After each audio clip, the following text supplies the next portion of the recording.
Most productivity strategies fail because they treat motivation as a character trait.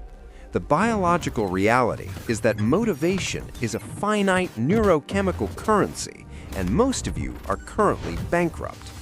In this briefing, we are moving beyond environmental shields to the internal engine of drive, the dopamine baseline. We have processed the research on D2 receptor downregulation and the wanting versus liking trap.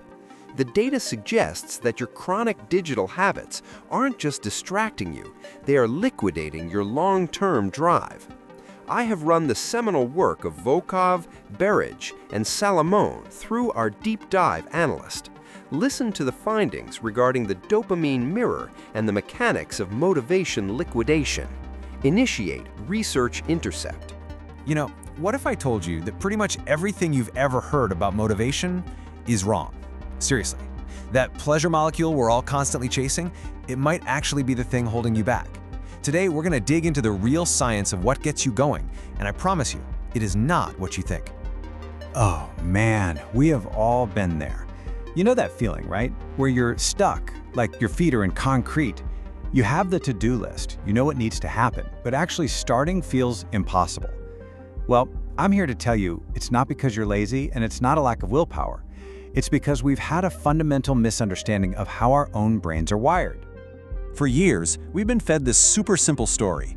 Dopamine equals pleasure. You do something that feels good, you get a hit of dopamine, the end.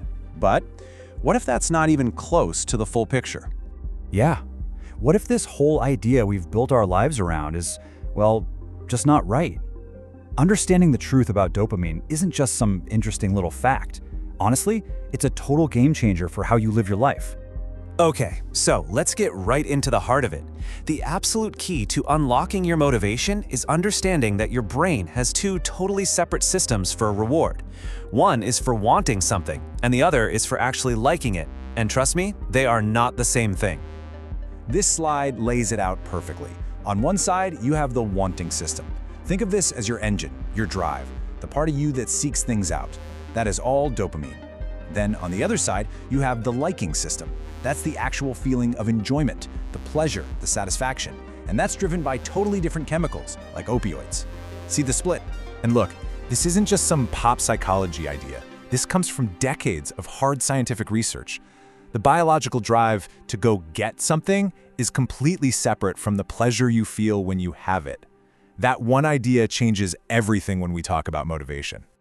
So let's just hammer this point home, okay? Dopamine is not about pleasure. It's about the pursuit. It's the gas in your tank that makes you want to hunt, create, and achieve. It is the molecule of motivation, period.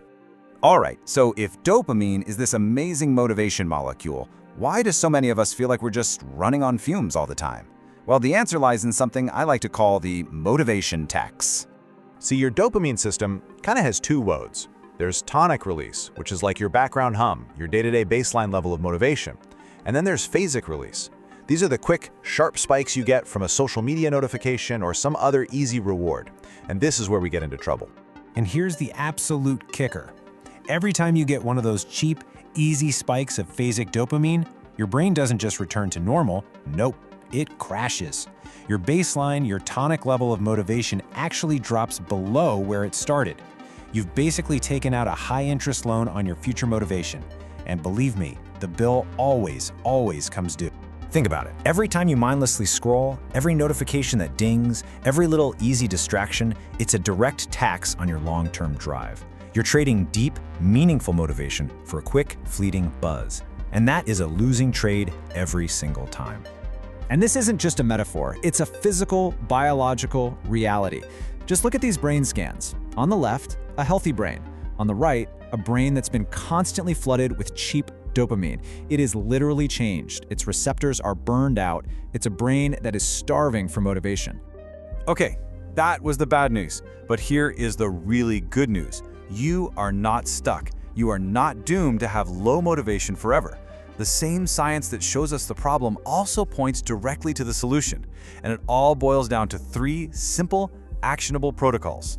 these are the 3 pillars for rebuilding a healthy, robust motivation system. So let's break them down one by one and talk about how you can start using them literally today. First up, Protocol 1, the zero input block. Think of this as a reset button for your dopamine system.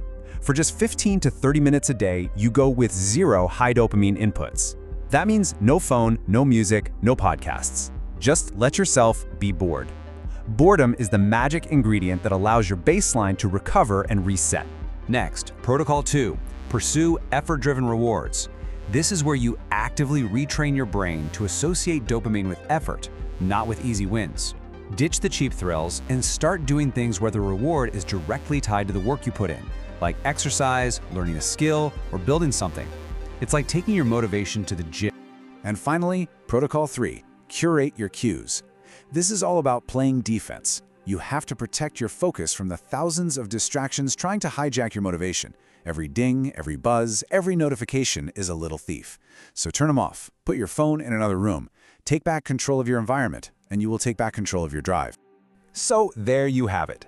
Let's wrap this all up into your own personal cheat sheet for building a more motivated life. This is everything you need all in one place. Just remember this, the core truth is that dopamine is for wanting, not for liking. It's for the chase, not the prize. To master it, you need to restore your baseline with 0 input blocks, build it with effort-driven rewards, and protect it by curating your cues. It really is that straightforward. So, my question for you is this. What's one hard thing you can do today? What's one effortful goal you can chase to start rebuilding that motivation engine? The power to do this is literally right there in your hands. So go out there and earn your dopamine. The conclusion is unambiguous.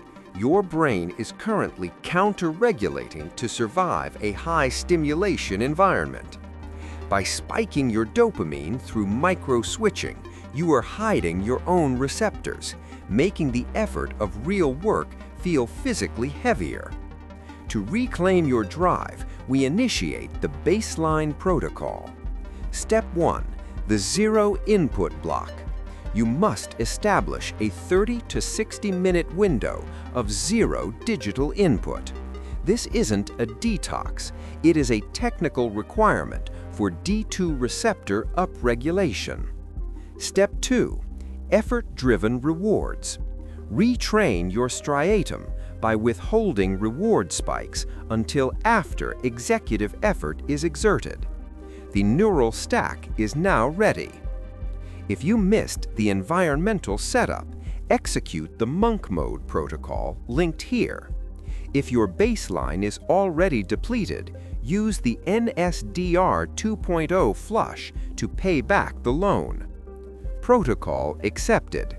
I'm decoding a new neural habit every week. Subscribe to join the neural protocol.